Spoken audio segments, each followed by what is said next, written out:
حکومت کی طرف سے اور ٹی ٹی پی کی طرف سے بظاہر یوں لگتا ہے کہ معاملات آگے بڑھ رہے ہیں. ایک دو خبریں یہ بھی آئیں کہ تعطل کا شکار ہو گئے. پھر یہ خبر آئی کہ جناب 100 لوگوں کو آپ نے جو بڑے جرائم میں ملوث نہیں تھے رہا کر دیے. تو ان سی بی ایمز کے نتیجے میں اب کہاں پہنچا ہے معاملہ؟ اور جو لوگ یہ کہہ رہے ہیں کہ اس کو پارلیمنٹ میں لا کے بعد میں گفتگو کی جائے، آپ کی ان پٹ کیا ہے اس حوالے سے؟ جی شکریہ ارشاد صاحب. دیکھیں پہلے تو میرا خیال ہے تھوڑا پری میچور ہو گیا، بہت زیادہ گفتگو ہو گئی، بہت سی کیا سرائی بھی شروع ہو گئی اس پہ. یہ بھی خبریں آ گئیں جی 100 بندے چھوڑ دیے. ایسی کوئی بات دیکھیں ابھی تو ریاست کا کیا کام ہے؟ ریاست یہ دیکھنا چاہتی ہے، ہمیشہ دیکھنا چاہیے کہ طاقت کے استعمال کے بغیر کسی بھی قسم کی تھریٹ ریاست کو جو ہے وہ ختم ہو جائے اور آپ کے سٹیزنز کا، آپ کے شہریوں کا تحفظ جو ہے وہ یقینی بنایا جائے. اب ہندوستان، این ڈی ایس، یہ سارے مل کے پاکستان کو انڈرمائن کر رہے تھے. اس میں کوئی ڈھکی چھپی بات نہیں ہے. جو پاکستان کے خلاف دہشت گرد تنظیمیں لڑ رہی تھیں ان کو وہ سپورٹ کر رہے تھے. اب وہ سپورٹ بیس ختم ہو گئی. پھر وہاں ایک حکومت آئی جس نے کہا کہ ہم کوشش کرتے ہیں کہ یہ معاملات جو ہیں یہ ایک دفعہ کے لیے ختم ہوں. تو ہم نے کہا جی ٹیسٹ کر کے دیکھ لیں، بتائیں. ہماری شرائط واضح، آئین ہے پاکستان کا، قانون ہے پاکستان کا، کوئی یہاں پہ دہشت گردی دوبارہ سوچ بھی نہیں سکتا. آپ اپنے اسلحہ لے کے پھرنے وغیرہ وغیرہ جو بھی. اس کے لیے ایک جنگ بندی ہوئی. کیا مطلب کہ 30 دن ملے دیکھنے کے لیے کہ معاملہ کس طرف جانا ہے. تو وہ جنگ بندی کے دوران کوئی رستہ نکلے گا، آگے بات چلے گی، کو خد و خال سمجھ آئیں گے. تو بالکل بائی تو ہونا ہے. یہ صرف پارلیمان کیا، اس میں قبائل ہیں، اس میں وہ جن کے ڈائریکٹ لاسز ہوئے ہیں پاکستانیوں کے. انڈائریکٹ لاس تو خیر پورے پاکستان کا ہوا ہے. ویسے پارلیمنٹ کی نیشنل سیکیورٹی کمیٹی اور بہت سے اور دیگر پارلیمنٹ کے ممبران کو بریفنگ جو ملی ہے ابھی بالکل حال ہی میں، وہ آپ کو معلوم ہے. سو کانفیڈنس میں تو لیا گیا ہے. لیکن ابھی کہ یہ ہو گیا، ابھی تو بالکل ایک شروعات سمجھنا چاہ رہے ہیں کہ بات کس طرف جا سکتی. نہیں، یہ 100 لوگ نہیں چھوڑے گئے. نہیں، وہ اخباری خبریں تھیں جی. ریاست نے تو کوئی ایسی بات نہیں کی. کوئی کہیں یہ بات ہم نے کہاں، آپ مجھے بتائیے کہ یہ کدھر سے تصدیق ہوئی ہے اس چیز کی. اچھا، یعنی تصدیق نہیں ہوئی اور یہ خبریں تھیں، اس سے زیادہ کچھ نہیں ہے. تردید کر رہے ہیں آپ؟ تردید کر رہے ہیں کہ کسی سطح پہ نہیں. بہت زیادہ چیزیں چل رہی ہیں. جنگ بندی جو ان کی طرف سے ہوئی، موئی صاحب ان کی طرف سے جنگ بندی ہوئی، جواباً آپ کی طرف سے بھی تو کچھ ہوا ہوگا نا؟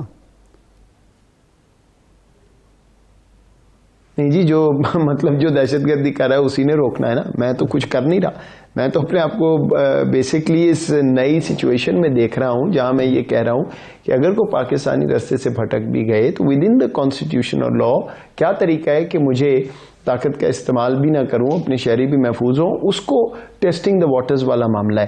باقی اس پہ بہت سی بات ہے، کبھی ریلیز کی، کبھی کچھ. اگر میں ہاں کر دوں تو بات پکی ہو گئی، نہ کر دوں تو تردید ہو گئی. سو لیٹس ناٹ گیٹ دیر. ابھی اس پروسیس کو دیکھتے ہیں، چلتا بھی ہے، کب جائے گا، کہاں جائے گا.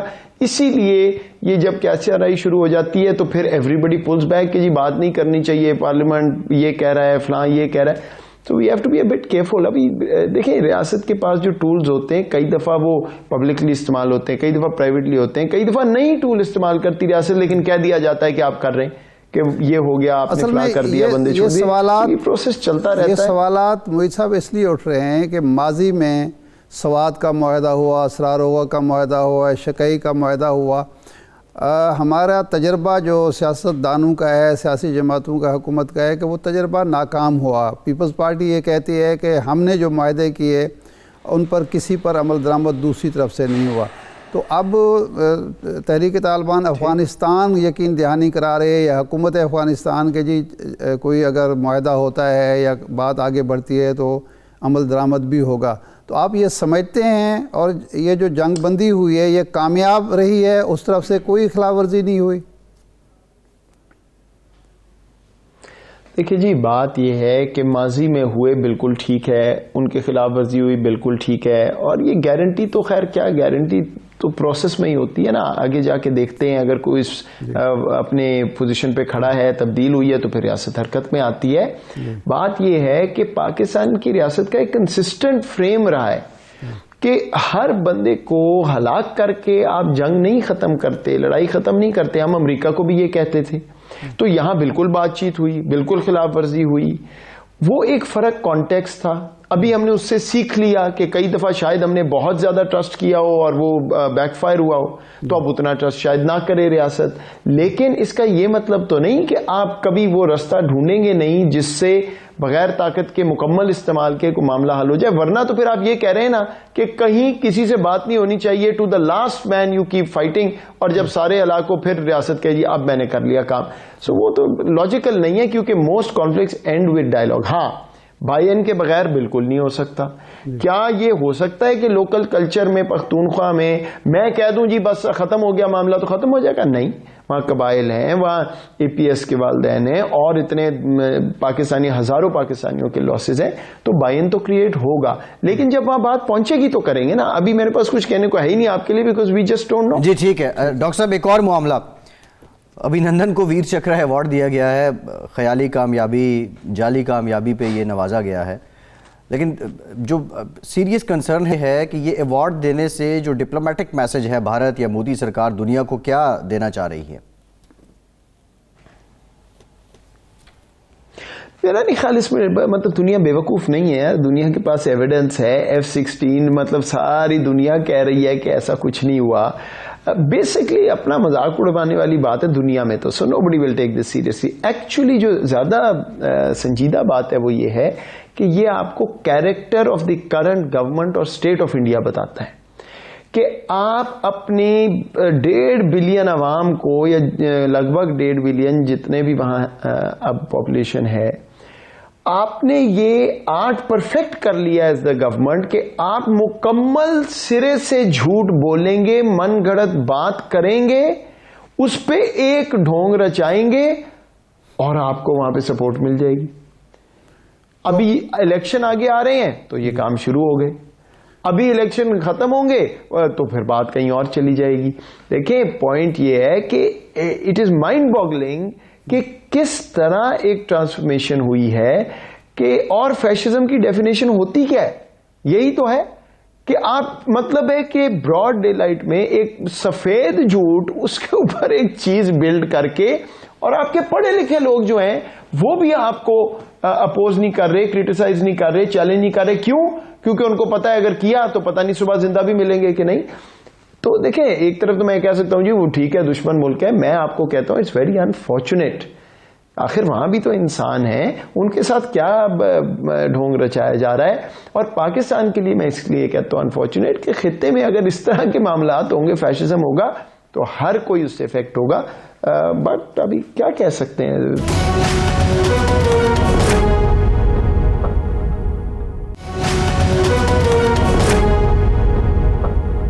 وہی صاحب میرے خیال افغانستان کی طرف آ جاتے ہیں. ابھی حال ہی میں آپ کے یہاں پاکستان میں ایک کانفرنس بھی ہوئی. اب یہ مذاکرات امریکہ کے ساتھ بھی, 2 سوالات ہیں. پہلی بات تو یہ ہے کہ ہم انسانی بنیادوں پر وہاں کیا کر رہے ہیں, پاکستان کیا کر رہا ہے.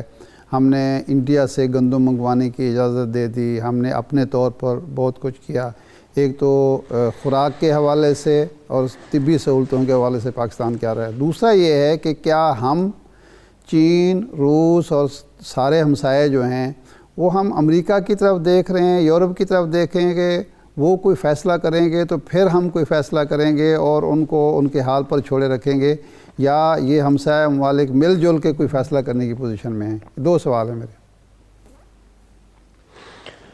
پہلا تو جی دیکھیے, جو کچھ ہم اپنے محدود وسائل میں رہ کے کر سکتے ہیں ہم کر رہے ہیں. 5 بلین کا پیکج وزیر اعظم صاحب نے اناؤنس کیا. بہت سی پرائیویٹ ڈونیشن فنڈز کے ذریعے, فاؤنڈیشنز کے ذریعے, آپ کو پتہ ہے پاکستانی جتنا الحمدللہ ہم سخی قوم ہیں, اس طرح کے کرائسس میں شاید ہی کوئی ہو, تو وہ اللہ تعالیٰ نے توفیق جن کو دی ہے اس طرح کوشش کی جا رہی ہے. پھر ہم نے اتنی زیادہ ٹریڈ پہ ان کو کنسیشنز دے دی, ان کی ایکسپورٹس پہ سیلز ٹیکس ختم کر دیے, ٹیرف کم کر دیے, کیونکہ وہاں حالات ایسے ہیں.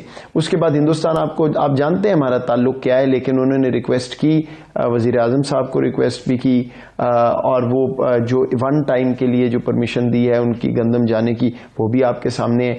باقی ہم ان کی جب ڈیلیگیشنز آئیں, ابھی ان کے ہیلتھ منسٹر آج اسلام آباد پہنچے ہیں, ایجوکیشن آ رہے ہیں, جو انسٹیٹیوشنل کیپیسٹی بلڈنگ بین الاقوامی قوانین کے دائرے میں رہتے ہوئے ہم کر سکتے ہیں وہ ہم کریں گے.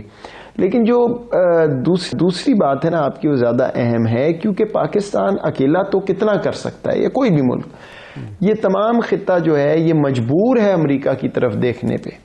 اور یہ تکنیکی ایک معاملہ ہے جس کو سمجھنا ضروری ہے. امریکہ میں ایک اوفیک ریگولیشن ہوتی ہے یہ فائنینس کی, اس میں جب سینکشن لگتی ہیں تو بینکس آپریٹ نہیں کر سکتے. انہوں نے ایک ایگزیمپشن دے دی کہ آپ ہیومینیٹیرین اسسٹنس دے سکتے ہیں, انسانی ناطہ ہمدردی پہ جو چیز آپ نے پہنچانی ہے وہ جا سکتی ہے جس طرح ان کائنڈ, لیکن طالبان کو کچھ نہیں جا سکتا. اب انہوں نے تو یہ کہہ دیا, لیکن جو ڈالر میں ہی ہوتی ہے نا جو بھی ٹرانزیکشن وہاں پہ جائے گی, تو ڈالر میں جب ٹرانزیکشن ہوتی ہے تو نیو یارک میں بینک ہوتے ہیں جو اس کو کلیئر کرتے ہیں ساری دنیا کے لیے. وہ بینک کہتے ہیں جی ہم تو اس کو ہاتھ نہیں لگاتے, یہ بہت رسکی ہے. تو جب بینک نہیں چل رہا, جب وہاں کیش نہیں ہے, لیکوڈیٹی نہیں ہے, تو پھر کس طرح آپ آگے چل سکتے ہیں؟ سو یہ پرابلم ہے جس کی وجہ سے مجبور ہے ساری دنیا امریکہ کو دیکھنے پہ کہ آپ کوئی راستہ نکالیں وہاں بینک. جی ڈاکٹر صاحب, یہ جو اب مذاکرات کا اگلا مرحلہ ہونے والا ہے 27 اور 29 کو امریکہ, یورپی یونین اور طالبان کے درمیان, جو افغان وزارت خارجہ ہے ان کے درمیان, کیا اس میں یہ فارمولہ طے ہو جائے گا کہ افغانستان کے اندر کم از کم انسانی المیہ جنم لینے سے بچا جا سکے اور بینک ٹرانزیکشن کی اجازت مل سکتی ہے؟ جی یہ تو جی وہی بتائیں گے جو وہاں بیٹھے ہوئے ہیں. ہماری تو یہی امید ہے کہ وہ رستہ کھلے. اور آپ طالبان کی بات دنیا کر رہی ہے, ہم تو کہہ رہے ہیں عام افغان جو ہے جس نے سردی کاٹنی ہے, کھانے کو نہیں ہے. آپ کو پتا ہے 60% لوگ کھانا بورو کر رہے ہیں اور 70%, 1/3 پاپولیشن ایکیوٹلی فوڈ انسیکیور ہے. اور اس کے علاوہ آپ WFP یہ سارے آپ کو بتا رہے ہیں 23 ملین افغان جو ہے 70% وہ اس وقت اپوشن کر رہا ہے, یعنی پورا کھانا نہیں کھا سکتا تو تھوڑا تھوڑا کر کے کھانا کھا رہے ہیں. تو اب یہ انسان ہے اور یہی ہم دنیا کو بات باور کرا رہے ہیں. مجھے بڑا افسوس ہوتا ہے کئی دفعہ ہمارے اپنے بڑے مہذب پڑھے لکھے اور سلجھے ہوئے وائسز جو ہیں پاکستان میں, وہ ایسی کامنٹری کے بعد اٹھ کے کہتی ہیں کہ جی یہ تو آپ طالبان کے سپوکس پرسن بن گئے. بھائی خدا رہا ہم طالبان کے سپوکس پرسن نہیں بنے. ایک تو وہ ہمارے بہن بھائی ہیں, ہمارے ساتھ جڑے ہوئے ہیں, جغرافیہ ان کا, پھر کلچر, ایتھنیسٹی, یہاں پہ فیملیز, اس کو بھی بھول جائیں. بھائی ایز نیشنل سیکیورٹی ایڈوائزر یہ میرا کام ہے, میرا بارڈر سیکیور ہے, میرا کام ہے میرے ملک میں عدم استحکام نہ پھیلے. اب اگر یہ میرا کام ہے تو وہاں میرے ہمسائے میں آگ لگی ہوئی ہے تو میں 1122 کو فون نہ کروں کہ بھئی آگ لگی ہوئی ہے, میرے پاس بھی پہنچ جائے گی. تو جب میں یہ فون کرتا ہوں تو کیا 1122 کا یہ کام ہے کہ وہ کہے مجھے وہ لوگ نہیں پسند جہاں آگ لگی ہوئی ہے اور آپ اپنا بندوبست. سر 1122 فون اٹھا رہا ہے, doesn't make any sense. 1122 phone اٹھا رہا ہے اور 1122 کہہ رہا ہے ہمیں بالکل ہمدردی ہے, آگ بجھنی چاہیے, بس ہم سوچ رہے ہیں, ابھی کرتے ہیں, ابھی بس آپ کو بتاتے ہیں. ہم ان کو یہ کہہ رہے ہیں میاں آگ لگی ہوئی ہے, کوئی بارش نہیں ہو رہی, آگ لگی ہوئی ہے, ذرا جلدی کریں ورنہ تو وہاں بہت نقصان ہوگا اور نقصان ہم تک بھی پہنچے گا. بس یہاں پہ بات پھنسی ہوئی. تو رسپانس نہیں کرتا 1122 دوبارہ کال کر کے اپڈیٹ نہیں دیتا؟ دی ہے نا, میں آپ کو بتا تو رہا ہوں کہ وہ یہ کہہ رہے ہیں کہ جی ہم نے تو سینکشنز ہٹا دی, بینکنگ ٹرانزیکشن ہم نے تو بینک کو نہیں روکا, لیکن بینک کہتا ہے میں تو ہاتھ نہیں لگاتا کیونکہ مجھے نہیں پتا کل کو میرے پہ کوئی سینکشن ہو جائے. اچھا, یہ بس وہاں پہ معاملہ پھنسا. یہ فرمائیں کہ 3 سال سے پاکستان اور امریکہ کے تعلقات سدمیری کا شکار ہیں, جس کا ثبوت یہ سفیر کا نہ ہونا تھا 3 سال تک. اب تو خیر نامزدگی ہو گئی ہے, تو اب کوئی برف پگھلی ہے اور پاکستان امریکہ کے تعلقات بہتر ہوں گے تو افغانستان میں بھی بہتری آئے گی. کوئی امکانات نظر آتے ہیں آپ کو؟ دیکھیں ہم تو چاہتے ہیں جی بہتر ہو, ہم تو بار بار یہ بات کر چکے ہیں, کتنی دفعہ کریں کہ ہم کیمپس میں نہیں ہیں, ہم چاہتے ہیں آگے چلیں, ہمیں براڈ بیس ریلیشن شپ بھی چاہتے ہیں, ہم تو بار بار یہ بات کر رہے ہیں. لیکن امریکہ میں مجھے لگتا ہے ابھی نا کوئی پاکستان پالیسی فرینکلی اس طرح نظر نہیں آتی, کنفیوژن ہے. Afghanistan probably is too real and too soon تو ہم تو پوری کوشش کر رہے ہیں, بات چیت ہو رہی ہے, بالکل بائیلیٹرل ڈائلاگ ہے, کئی چیزوں پہ معاملہ بہت آگے اچھا چل رہا ہے, کلائمیٹ پہ, ہیلتھ پہ, باقی چیزوں پہ اور تیز ہونا چاہیے. تو یہ ایک پروسیس ہے, چلتا رہے گا. لیکن میرا خیال ہے کہ آپ یہ اس کو سرد موری اس طرح نہیں کہہ سکتے, کوئی بریک ڈاؤن نہیں ہے, لیکن پیس از سلو, مسٹرسٹ ایک ہے, اس کو اوور کم کرنا ہے, اس پہ ہم تو پوری طرح کام کر رہے ہیں. اچھا یہ فرمائیں کہ زلمہ خلیل زاد کے حوالے سے یہ بات چل رہی ہے میڈیا میں, ویسٹرن میڈیا میں, کہ وہ کہتے ہیں پاکستان بھی افغانستان کی صورتحال کا شکار ہو سکتا ہے, پاکستان میں بھی افغانستان کی طرح کے جو ہے معاملات ہو سکتے ہیں. تو آپ یہ خطرہ فیل کرتے ہیں؟ یہ کوئی پیش گوئی ہے ان کی یا کوئی ڈیزائنز ہیں جن کا اظہار ہو رہا ہے؟ یہ زلمہ خلیل زاد صاحب جی اچھا, نہیں میں نے ایکچولی ان کی اسٹیٹمنٹ نہیں پڑھی. پہلے تو میں کہوں گا انہوں نے ویسے کافی محنت, کافی کوشش کی اس پیس پروسیس پہ, اور بالکل وہاں اس نہج پہ ہم پہنچ گئے تھے کہ اگر اشرف غنی رکاوٹ نہ ہوتا تو شاید یہ معاملہ ویسے ہی کسی اور طرف چلا جاتا, اور انکلوسیو گورنمنٹ اور نیگوسیشن سے انہوں نے کافی کام کیا ہے. لیکن بہرحال اب وہ میرا خیال ہے اس عہدے پہ نہیں ہے, ریٹائر ہو گئے, تو کسی اور چیز کی بات کریں جن کا ان کو زیادہ پتہ ہے تو بہتر رہے گا.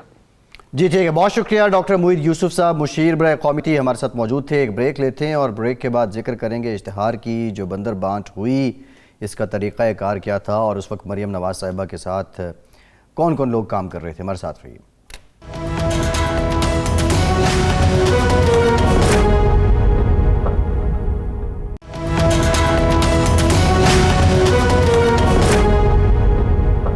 بریک کے بعد ایک بار پھر سے آپ کا خیر مقدم کرتے ہیں. ہمیں جوائن کیا ہے سینیٹر عرفان صدیقی صاحب نے. Thank you very much senator صاحب آپ کے وقت کا. ارشاد صاحب, یہ جو سارا اشتہارات والا معاملہ چل رہا ہے, اس وقت عرفان صاحب معاون خصوصی بھی تھے نواز شریف صاحب کے, وزیر اعظم کے, اس پہ بھی آئیں گے. لیکن ارشاد صاحب سوال آپ سے ہے, جو ثاقب نثار صاحب کی جو مبینہ آڈیو ٹیپ ہے, اب اس کا معاملہ طول پکڑتا جا رہا ہے. آج ایک وکیل ہیں اظہر صاحب, انہوں نے کہا یہ فرینزک کروا لیا ہے, یہ جعلی ہے. پھر آج ہائی کورٹ میں, اسلام آباد ہائی کورٹ میں جو پیشی ہوئی, رانا شمیم صاحب اس میں پیش نہیں ہوئے. دیگر فریقین نے اپنا جواب بھی جمع کروا دیا ہے. مسلم لیگ نون پہ یہ الزام لگ رہا ہے ارشاد صاحب کہ یہ سب کچھ منصوبہ بندی کے تحت ہو رہا ہے اور عدالتوں پہ دباؤ ڈالنے کی کوشش کی جا رہی ہے. پہلے آپ کا اس پہ تجزیہ کیا ہے, پھر عرفان صاحب سے بھی جواب دیں گے.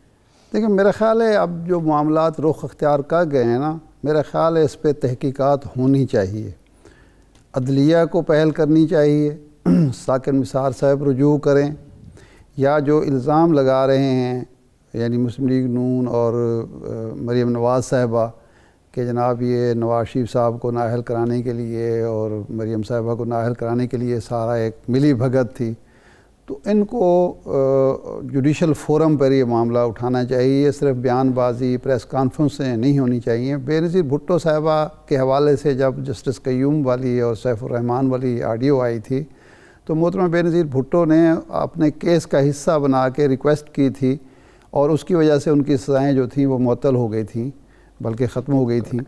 تو میرا خیال ہے اب موجودہ جو ہیں مریم صاحبہ یا مسلم لیگ کے, یہ بھی اگر عدالت میں جائیں, اس کو باقاعدہ اپنے کیس کا حصہ بنائیں. اگر یہ درست ہے تو پھر اس کا فائدہ بھی ان کو پہنچے گا, سیاسی فائدہ بھی پہنچے گا اور قانونی فائدہ بھی پہنچے گا. تو میرا خیال ہے اب ان کو پریس کانفرنسیں کرنے کی بجائے یا اس طرح کے جو معاملات کوئی پلان تو ہوگا نا. اگر اب تو یہ دو مفروضے ہیں نا, ایک تو یا اتفاقیہ ہو رہا ہے, یا جس طرح حکومت کہہ رہی ہے کہ یہ منصوبہ بندی کے تحت ہو رہا ہے.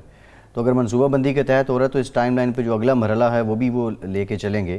لیکن میرا خیال عرفان صدیقی صاحب جو ہیں وہ ہمیں یہ بہتر اس کا جواب بھی دے سکتے ہیں. صدیقی صاحب, آپ سے ہم یہ جانتے ہیں, ارشاد صاحب دوسرا جو ایک اور معاملہ ہے اشتہارات کا معاملہ تھا, معاون خصوصی تھے, اس پچھلا جو ٹینیور تھا نواز شریف صاحب کا, ان کا میرا خیال ہے ہم عرفان صدیقی صاحب سے پوچھ لیتے ہیں کہ ایک تو الزام یہ لگ رہا ہے کہ یہ جو آڈیوز ہیں, ویڈیوز ہیں, یہ مسلم لیگ نون نے ایک فیکٹری لگائی ہوئے وہاں تیار ہوتے ہیں اور وہاں سے یہ سارا کچھ ہوتے ہیں. ایک تو کیا واقعی مسلم لیگ اس کے پیچھے ہے, یہ لوگ رضاکارانہ طور پر سامنے آ رہے ہیں اور وہ اپنا جو گلٹ تھا یا ان کا ضمیر کا بحران تھا اس سے نکلنے کے لیے یہ سب کچھ ہو رہا ہے. ایک دوسرا سوال عرفان صاحب سے یہ ہوگا کہ چونکہ آپ اس وقت سینیٹر بھی ہیں اور ظاہر بات ہے قریب بھی ہیں شریف خاندان کے, میاں نواز شریف صاحب کے, کیا ان معاملات کو قانونی طریقہ کار کے مطابق نمٹایا جائے گا، کیس کا حصہ بنایا جائے گا، یا صرف پریس کانفرنس اور سیاسی جو مہم جوئی ہے وہ جاری رکھی جائے گی؟ عرفان صاحب۔ بہت شکریہ ارشاد عارف صاحب۔ میرا خیال ہے آپ نے بڑی مناسب بات کہہ دی ہے کہ اس طرح کے الزامات اور کاؤنٹر ایلیگیشنز کا سلسلہ تو ہمیشہ جاری رہتا ہے اور جاری رہے گا، آئندہ بھی رہے گا۔ اس کا بہترین طریقہ یہی ہوتا ہے کہ کوئی فورم بنا دیا جائے کریڈیبل، جس پہ ہر فریق کو یقین ہو اور وہ ان سارے الزامات کا جائزہ لے کہ یہ ٹیپ واقعی کسی کارخانے میں گڑی گئی ہے، کیا اس کے اندر جو الفاظ انہوں نے کہے ہیں کہ جی خان صاحب کو لانا ہے یا ان کو سزا دینی ہے وہ فیبریکیٹڈ ہیں یا یہ انہی کی زبان سے نکلے ہوئے الفاظ ہیں۔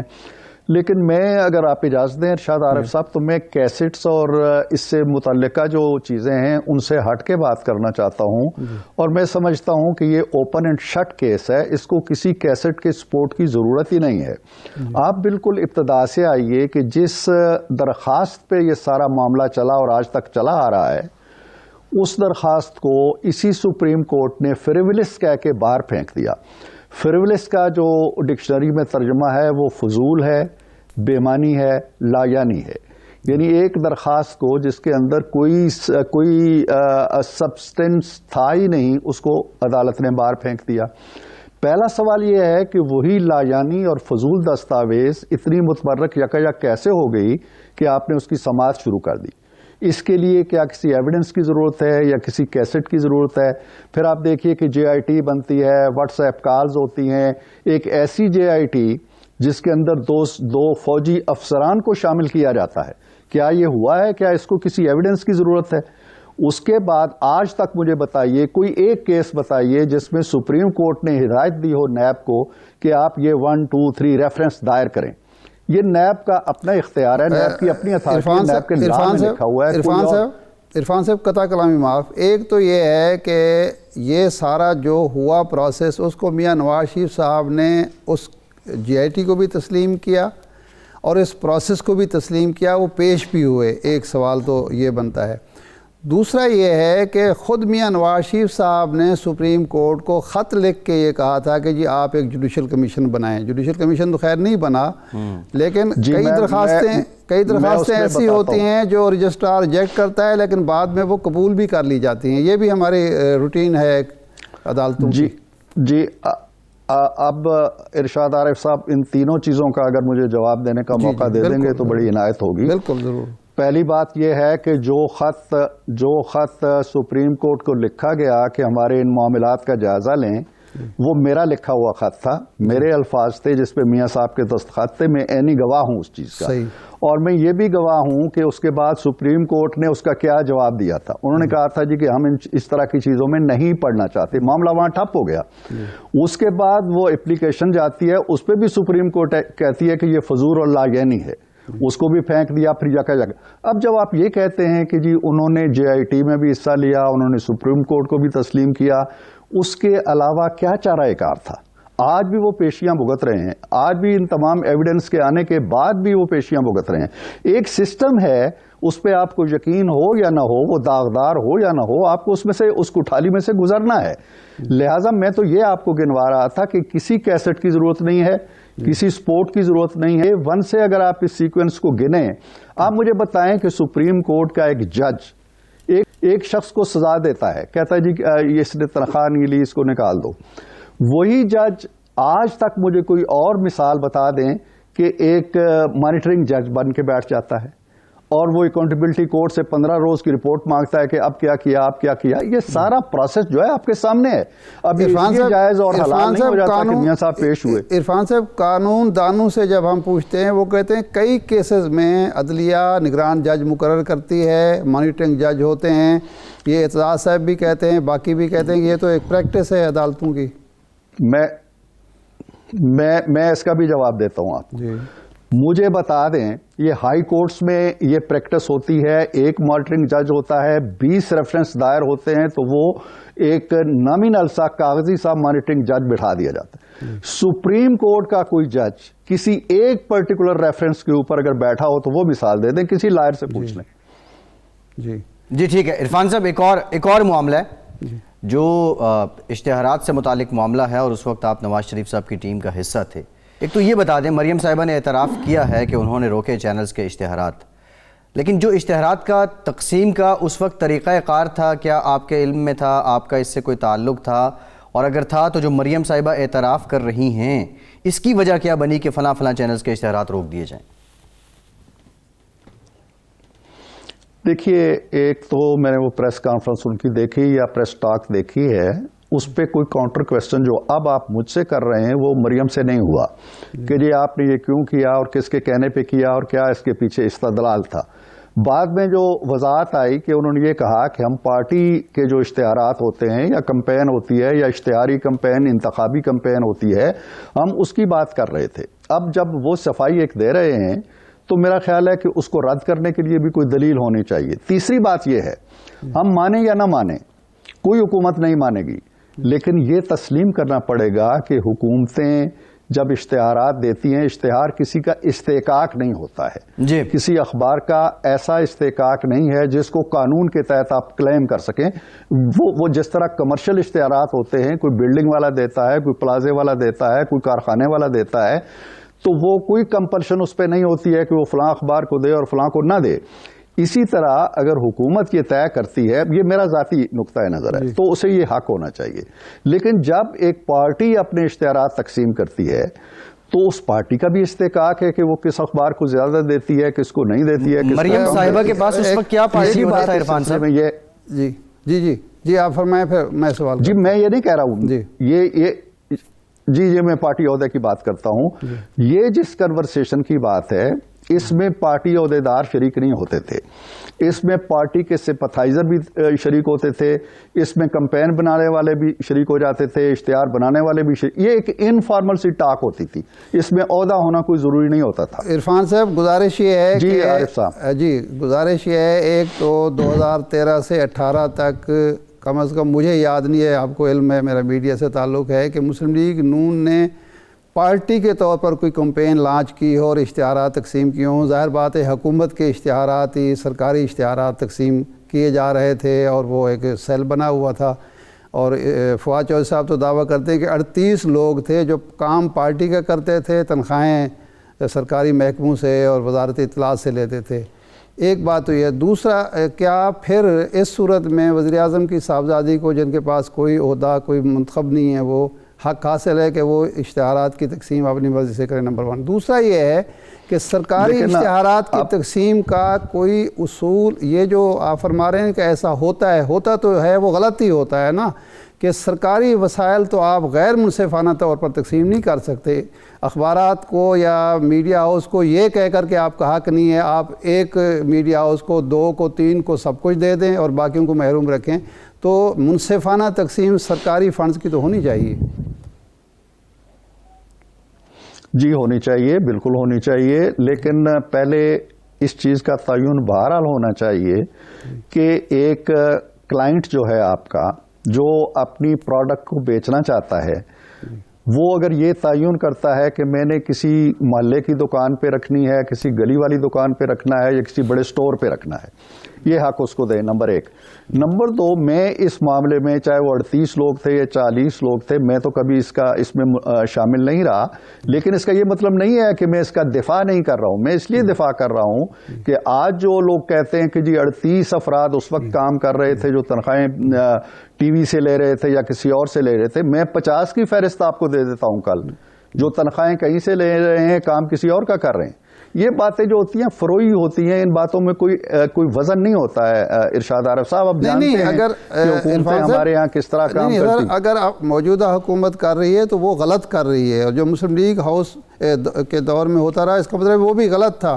لیکن مسلم لیگ اس وقت چونکہ میں تو نہیں مان رہا کہ میں تو تسلیم ہی نہیں کر رہا کہ ہو رہا تھا نا، یہ تو آپ کا الزام ہے نا. میں تو نہیں کہہ رہا کہ 30 لوگ ایسے تھے، میں تو نہیں کہہ رہا. جی ہاں، ان کا الزام ہے تو ان کا اس کے علاوہ کوئی اور کام بھی نہیں ہے میرا خیال ہے. اب فواد چودھری صاحب نے ایک کمیٹی بنا دی ہے جو تحقیقات کرے گی یہ سارے 10 ارب کے جو اشتہارات وہاں اور 10 ارب کے پنجاب میں ہوئے، کل ہمارے پروگرام میں شاہد خاقان عباسی صاحب نے یہ کہا کہ میں تو کہوں گا کہ اگر مریم نواز صاحبہ نے کوئی قانون کی خلاف ورزی کی ہے، وہ اشتہارات اس طرح سے تقسیم کرتی رہی ہیں مرضی پر، تو ان کے خلاف کارروائی ہونی چاہیے۔ تو کیا آپ اس چیز کی تائید کریں گے، سجیسٹ کریں گے کہ یہ کمیٹی جو ہے وہ کام کرے آزادانہ طور پر، ایک دفعہ طے ہو جائے کہ اشتہارات کی تقسیم کا فارمولہ کیا ہوگا، اور کوئی غیر منتخب شخص جو ہے وہ مرضی سے ان کو تقسیم نہیں کر پائے گا؟ یہ ارشاد عارف صاحب بڑی معصومانہ سی خواہش ہے آپ کی۔ پاکستان دنیا کا ہائیلی لیجسلیٹڈ ملک ہے، یعنی وہ ملک ہے جہاں قوانین کثرت سے بنائے جاتے ہیں اور ان کا کوئی شائبات، ہمارے ہاں تو آئین کو نہیں مانا جاتا، ہمارے ہاں تو آئین کی بڑی بڑی جابر کلاسز جو ہیں وہ بیچاری خاموش پڑی ہیں، ڈیڈ پڑی ہیں، جو دوسرے کے گلے میں پھندا ڈالنے کی صلاحیت رکھتی ہیں، خود پھندا ڈال کے پڑی ہوئی ہیں۔ تو اس لیے آپ یہ کہہ دینا جی کہ موجودہ حکومت جس کے کریڈینشلز پہ ہمیں یقین ہی نہیں ہے، وہ کوئی کمیٹی بنائے گی اور وہ بڑی کوئی ایک غیر جانبدارانہ اور بڑی منصفانہ اور بڑی شفاف ایک رپورٹ لے کے آئے گی، ایسا نہیں ہو سکتا۔ بنائیں کوئی عدلیہ کی کمیٹی اور آج تک کے اشتہارات کو ڈالے۔ ابھی مجھے ایک نوٹس ملا ہے، میں گھر پہ بیٹھا ہوا تھا کہ منڈے کو انفارمیشن کمیٹی کا جو سینٹ کی قائمہ کمیٹی ہے، میں بھی اس کا ممبر ہوں، اس کا اجلاس ہو رہا ہے، اس میں یہ سارا ایجنڈا رکھا ہوا ہے انہوں نے کہ جی 2013 سے شامل کریں اور یہاں تک لے کے آئیں۔ ہم اس میں دیکھیں گے، پھر اس میں یہ ہے کہ وہ باڈی بیٹھے جس پہ سب کو اعتبار ہو۔ عرفان صاحب، یہ جو آپ نے بات کی ہے، ایک اور بھی ڈیولپمنٹ ہوئی ہے آج۔ پبلک اکاؤنٹس کمیٹی نے رانا تنویر صاحب نے چیئرمین نیب کو بھی طلب کیا ہے، اس پر بھی بات کریں گے۔ اور دوسرا یہ اشتہاروں کے معاملے پہ کیا نون لیگ کسی عدالتی انکوائری کی خواہاں ہے، وہ چاہتی ہے کہ عدالتی سطح پہ اس کی انکوائری ہونی چاہیے۔ بریک کے بعد آپ سے یہ بھی جانیں گے، ساتھ رہیے۔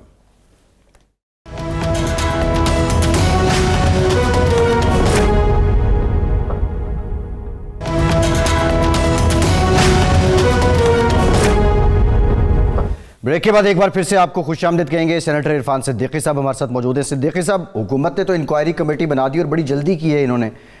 کل کوئی 3-4 بجے پریس کانفرنس تھی مریم صاحبہ کی، 6 بجے کے قریب وزیروں نے اعلان کر دیا تھا انکوائری کمیٹی کا، تحقیقات کا۔